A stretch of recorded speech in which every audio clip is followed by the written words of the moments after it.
Hi, I'm Melissa Hull. I'm your host. This is The Ripple Effect, and I have a question for you. How many of you are really showing up in your life? How many of you aren't even sure how to show up in your life? Well, today I'm going to introduce you to a woman who can help you, and you can find those answers. So stay tuned.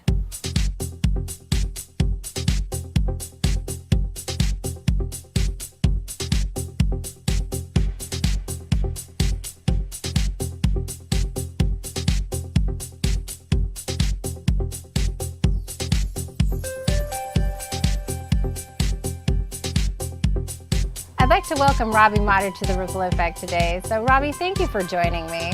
Oh, Melissa, I am so honored to be on your show because you do so much good for so many people, and I'm just thrilled. Robbie, you know, that is a compliment coming from you because I happen to know how much you do to help other people. And I began this show today asking my audience a question like, how do you show up? Or how do you know when you're showing up in your life? And I know you talk about that quite often. So can you help me explain to the viewers what it means to show up in your life? Well, first off, I think when you're showing up, you need to know where you want to end up in life. You know, what is your ultimate goal? Who can help you get there? Where are they showing up? And once you know that, then you program yourself to find those places, because showing up is like a treasure map. You never know what treasure you're going to find, and I guarantee you, when you show up, there's going to be a treasure everywhere you go. I think it's great, the analogy of the treasure map, because sometimes I think we think X marks the spot, and we forget that sometimes X marks the beginning of a discovery and adventure, and there's always something to be learned. It may not be what we initially think we might find, but you're right, there are treasures everywhere in life. So I have to ask, what is one of the examples that you like to give about how you've shown up in your life? Well, I always, at all of my meetings for NAFI, I always ask the girls, what is it they need and want to stand up? Because women have a hard time asking. We're helpers. We've been trained to be helpers. Years ago, many of us were taught, don't brag about yourself, but who knows more about what you do than you do? That's so true. So I learn about different things that people need. And it's amazing, last week one girl said to me, a job I had ended. So if you hear of anything, and I said, well, right now I don't know of anything. I go to my meeting in Marietta, and my speaker says to me, if you know of anyone that's good with grammar and punctuation, I do blogs for my clients all over the world, and I need somebody that's good because I use some of the overseas people, and they're not too good with punctuation. I said, I absolutely know of that person. So maybe it was like 24 hours later.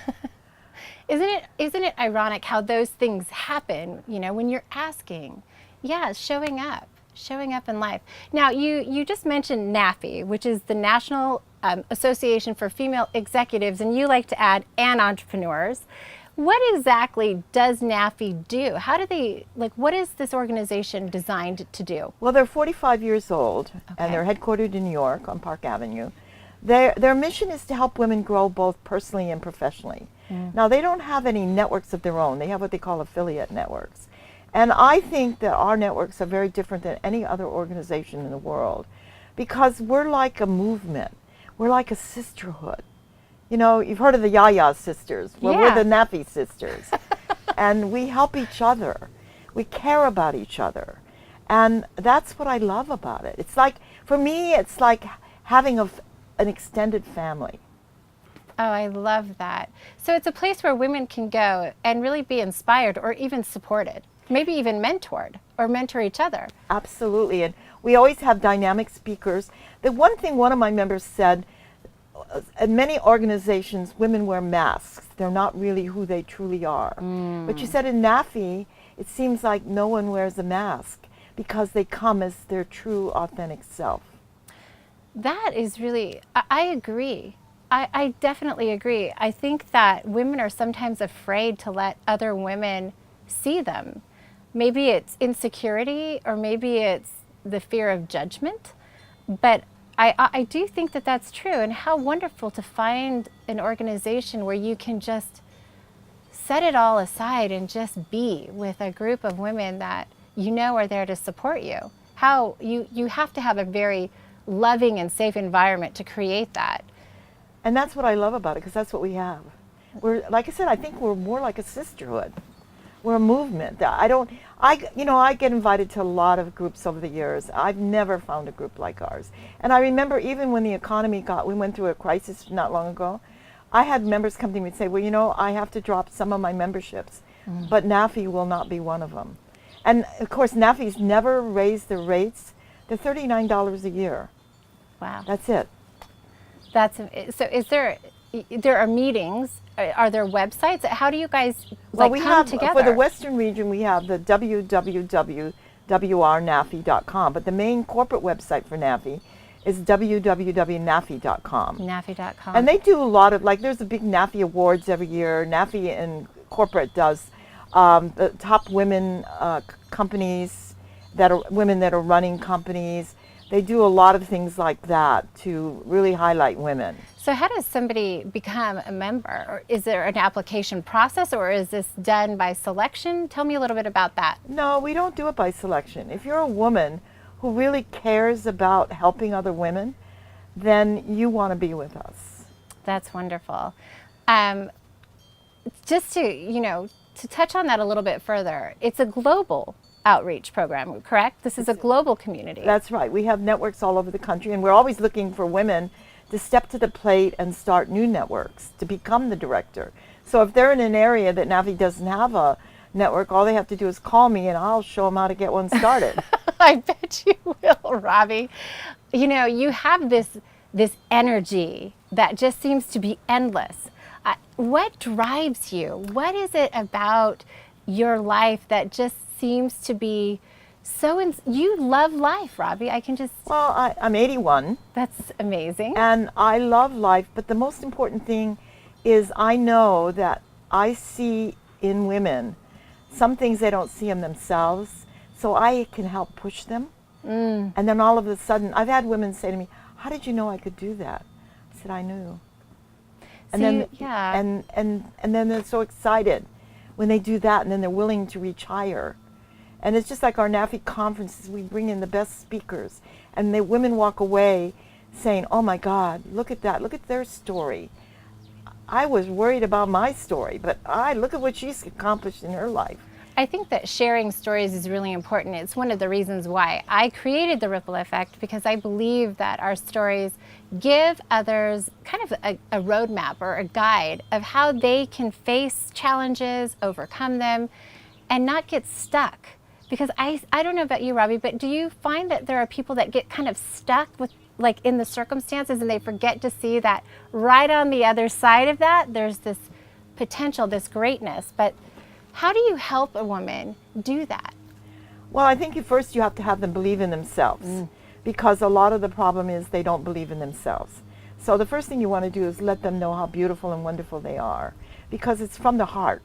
Beauty is from the inside out. Absolutely. And once they learn how wonderful they are, they can associate with people. I always say everybody needs a lot of mentors in their life, and you may need this particular, learning of this right now, and then you gather that. Then you need to get another higher level of learning. So you reach out and you ask, because I think most people want to help people, and I think just because you say what you do and want, there isn't somebody say, oh good, I'm going to go help her. You have to ask for it. You have to say, what I'm looking for, I'm new in social media. I would love someone who could mentor me to be better. And I would guarantee the 3 people will raise their hands and say, oh, I'm willing to help you. That is so great. So you really it's a way to just empower your members. And it's wonderful to think of a community that is so giving. It doesn't seem like there are any queen bee syndromes in the room, No. And I've been in rooms where there's a lot of competition, and I've never really understood that personally. I'm more of a collaborator. I like to compliment, see where I can fit in and help out, but not everyone is like that. And it seems like you've been able to really tap into that dynamic, that there's power in collaboration and cooperation. Well, one of the things I feel, women make the most decisions in life, even if they're married. So true. They spend a lot of money. So if we women come together, there's nothing we cannot do. So it takes a team. Yeah. You could have a person that comes up with an idea to do something, but it takes the team to execute it. So Robbie, new woman, new member, kind of stuck. What do you tell her? What's the Well, first first you've got to thing you find do? out who she is. What does she want to do? What is her dream? And then I just like to put them in touch with someone that can help them with that dream. Like, you know, we just went to an event on Sioux Talks. The other night at my Temecula meeting, a new member came in, and she mentioned that she'd like to speak on the circuit. I said, I know exactly where you want to do. So I bought 10 seats at this table for Sioux Talks, and I invited 10 of my members who are ready to become speakers on that platform. And they're all speaking out, but in fact, one of them said, oh, I can't do it. I said, you're going to do it, and you're going to be in that December thing, and you're getting your application tonight. So they were all emailing me today, but I think they will do a tryout. And I said, come and see how it's done. Then you will see it's not what you're imagining it's harder than it is. You have a story. Tell the story from your heart. That's what makes people, that touches people. People will listen when it's coming from a heart. I do believe that. I often, and I do say this, that it doesn't start with logic. It starts with connection. And when you speak from the heart and you connect to another human being, that's when you begin to really open up their mind and open up the possibilities for themselves or for what you can do together. And it's wonderful to know that you agree and that you're doing something similar. Because it's so true. I mean, last night, those 6 speakers were not, the ones that were on the stage were not people that actually were out speaking. They have businesses. They were amazing. And the room was packed with probably 200 women and not one noise. Everybody was focused in on what those women were saying. And they were amazing. Their stories were amazing. So I always say everybody has a story. Sometimes when speakers go out, they want to put together a big plan and they want to have this tailored speech. No, from your heart. You're not going to capture them if it's not from your heart. I agree with you. Robbie, I am so excited to continue this conversation, but right now we're going to take a quick break. Join me. This is Melissa Hull, and you're watching The Ripple Effect.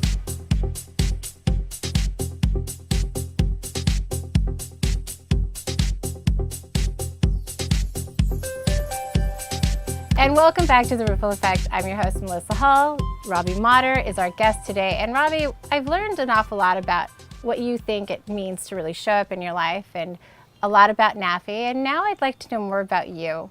Can you tell me a little bit about you? Where were you born? I was born in Honolulu, Hawaii in 1936. And I actually lived there when Pearl Harbor, I was 5 years old when Pearl Harbor was bombed. What was that experience like? My gosh. gosh. It was pretty scary. Yeah, I can't imagine. So the movie, I've watched the movie several times. That sound, that unmistakable like alarm that goes off. So you remember hearing that? And the crazy planes would drive down the highways and just shoot at cars too, besides doing all the damage they did at Pearl Harbor. Oh my gosh. Yeah. My gosh. So you were born in Hawaii. Now what was it like growing up there? What was your family like? I really don't remember much about my childhood, but I do remember that I learned to swim very young, and I used to surf. Wow. But I almost drowned once surfing, so that ended up my surfing career. Oh my goodness. Because you get trashed and you just keep going over and over, and it's kind of scary. The waves were pretty high. Yeah, I can imagine. So I'm curious, may I ask a personal question? You said you don't remember much about your childhood. Is there a reason for that, would you say? Well, I didn't grow up with my parents. I don't know who my father is. And I lived in different foster homes, not only in Hawaii, but also in the States. Okay. And I just don't have any memories of those things. There's only a couple memories I have of my childhood. One is I remember I had a German Shepherd named Sandy. And as I was toddling, Sandy would get my whatever I had on to keep me from crossing the street, because I guess I was always a wanderer back then. And then I remember my first Holy Communion, but that's really all until I was about 14. Wow. But it's not bad. That's interesting, because oftentimes I hear people say, you know, they have a story like that, but they talk about how it kind of, they were hurt or they were angry about it. it seems like you just see it as the way it was, and then you weren't limited by this at all. And I No, think because that's there's only fascinating, one way to Robbie. do. If you're at the bottom, you just go up. There's no way to Oh, go back that's down. So I just used it as a, I always say that every day there's a lesson to be learned in life. And I'm sure there was some lessons for me to learn, to be strong and to know that I could accomplish anything I wanted to do, that nothing was standing in my way. And it didn't matter where I came from. It's where I was going that was important. that's so powerful. That's so powerful. It's not where you came from, it's where you're going that matters. Wow. So tell me a little bit about college. Did you go to college? No, I got a GED. Okay. I was, I didn't like really school. I always wanted, if I wanted to learn something, I just read a book I see. and then I could master it. I just thought school was a waste of time. In fact, when I lived in Hawaii, I remember it was so funny. I just recently went back. We used to play hooky and we'd go to Kapiolani Zoo because the truant officers weren't there. And when I went back recently, I went to the zoo, and it was kind of how nice to great. bring those memories back. But it hasn't. I think not everybody should do what I did, but I knew that I would accomplish and be whatever I needed to be because I knew that whatever job I had, I would go in early and I'd learn more so I could get a better job. And I always had, in my whole life, I've had great jobs. I had a staff of 800 in Washington, and in New York, I had a staff of over 100. And in fact, one of the guys that worked to me always says, he went on and ran for office, and he did a lot of things. He was an MBA graduate in New York when he worked for me. And he said that I taught him more than anything he ever learned in any book in any college he went to. That's fascinating. Now, what is it that he learned from you? What did he say he learned from you? Well, I taught him, it doesn't have to be in a book. You feel something and you need to reach out. If you're trying to accomplish something, you look at all the ways it can be accomplished and then you go for it. But that may not be what the book tells you to do. So you think outside the box. And I've always been an outside box. I never know, like when I have clients, I like clients that tell me at A what they want me to do, and they tell me when they want me at Z, and they leave me alone. And I've had those kind of clients, and I have one client for 14 years from Sacramento. One time he and I talked is when I needed more literature, but he could see that I was performing because he was getting the orders and checks with, I don't like to be micromanaged because even I don't know what I'm going to do. I get up every day and my day could change. And I need to be flexible that if an opportunity comes, I can take that opportunity. Wow. So that's remarkable because a lot of people I know, maybe even I have to admit, I like a plan. I like to know that I have these things to do, and I feel like I feel like a sense of accomplishment when I kind of check all those boxes. Maybe there is more to be said for not having so many plans, but just having more of the experience and learning from the experience.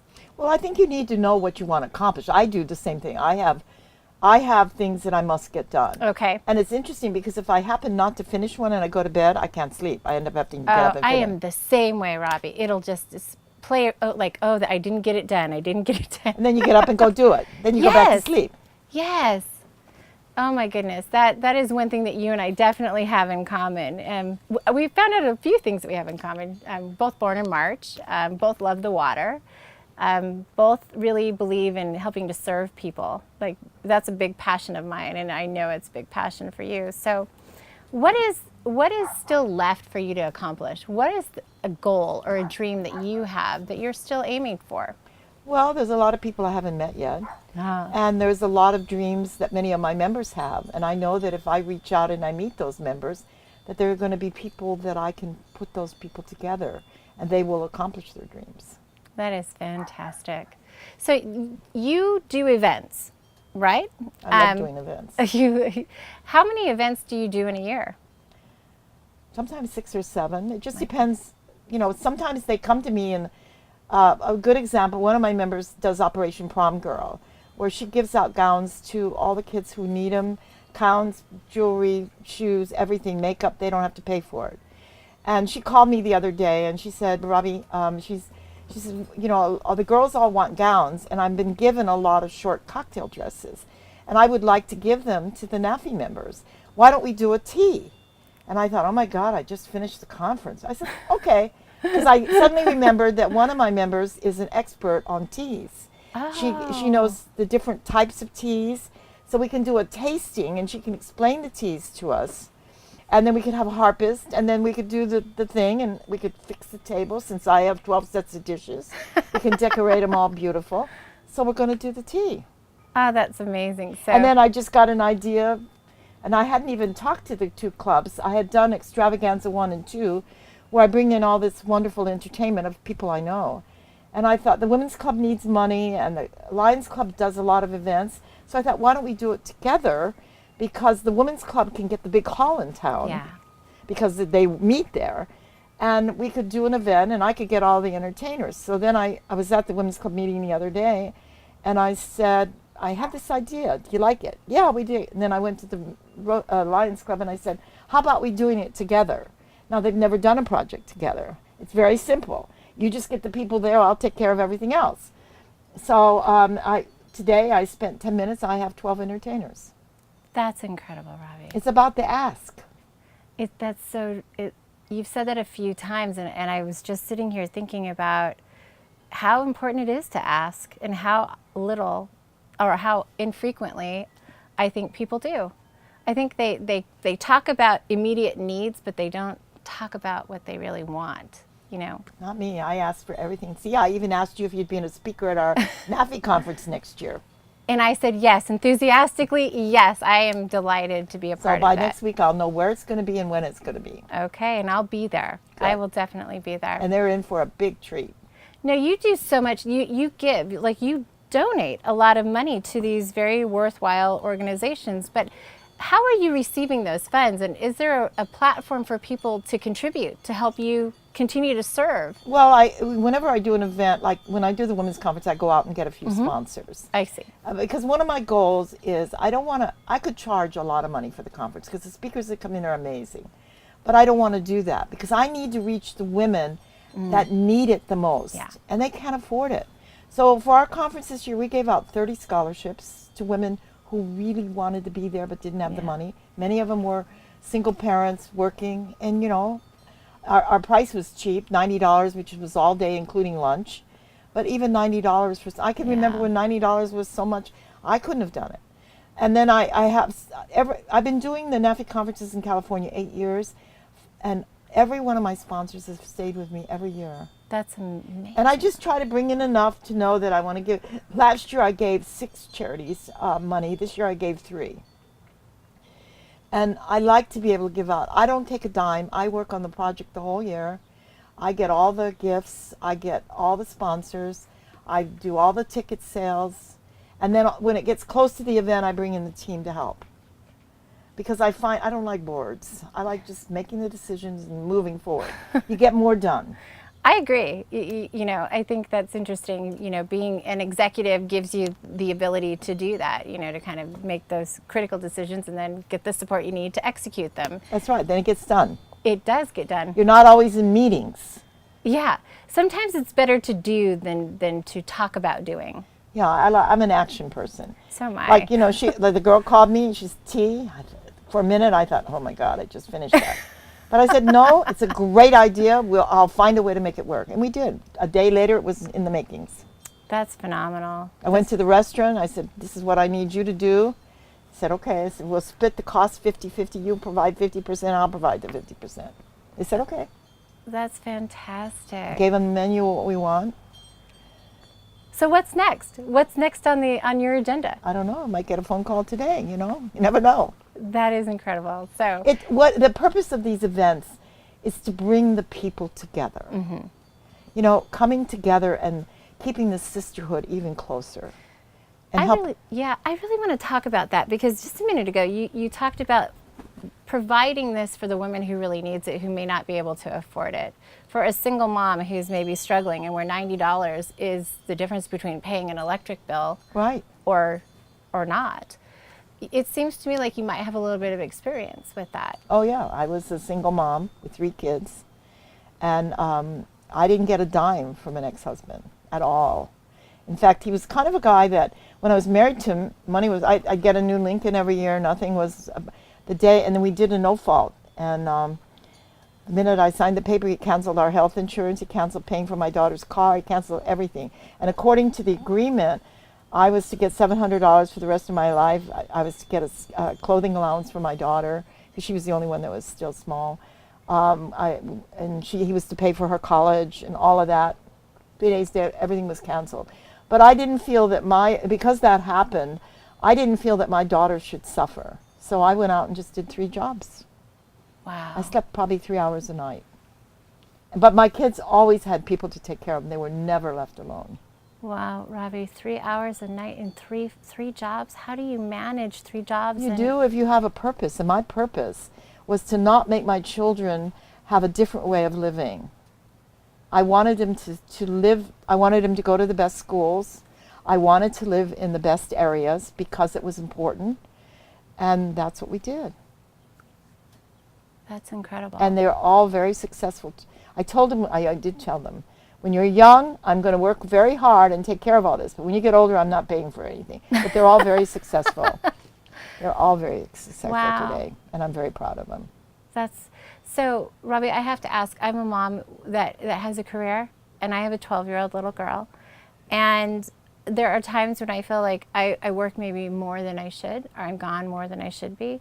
Did you ever struggle with those feelings of maybe the guilt of maybe I should slow down, maybe I should be there more? I did, but what I did manage to do is when I was there, they were my total life. It was their time. And I explained to them to have these things, to go to this school, to have the clothes you have or have that. This is necessary. It's part of Life 101. Yeah. And they really understood that.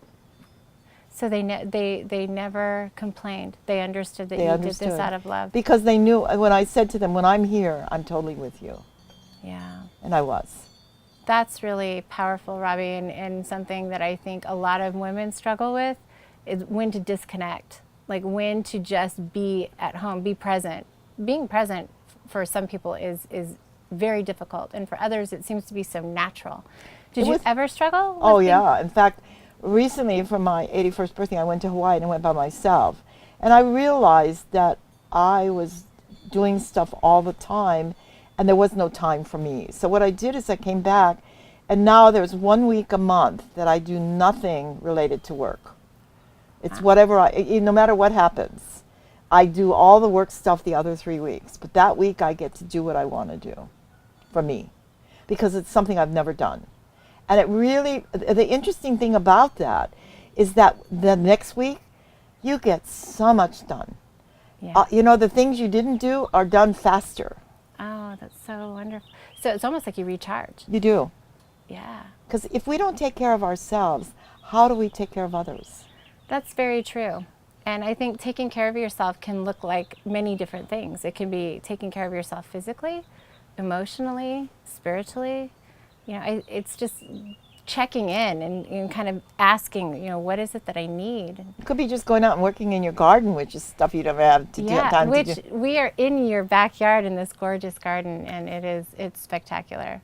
Well, something to me about plants and earth bring me closer to God. I just feel like it's, watching when I watch something grow, it makes me think of the women that I interact with that are growing. And I see, too bad I can't give them that stuff I feed all my plants.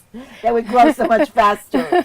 But no, it just does. I sit here and I think, oh my God, so-and-so is feeling tall and standing in her own purpose as I look at the hollyhocks. Oh, yeah. So I think there's a reason. I was thinking about that, why I like all the plants around me.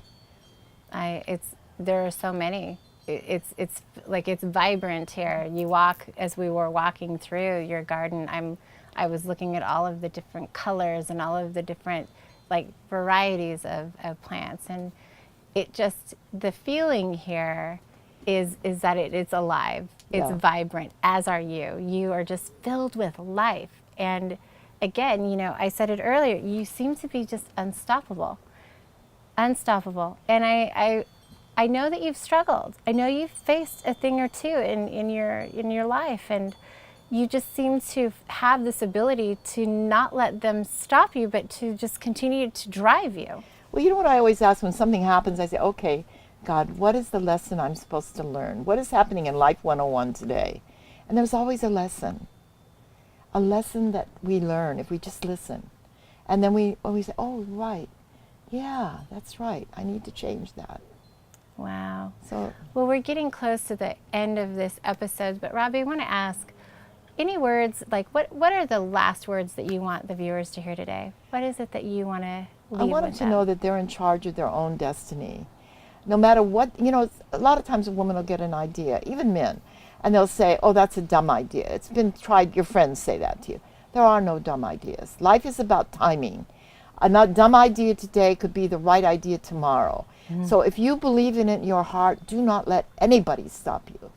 Go for that dream and never let it leave your power, because you're in charge of that.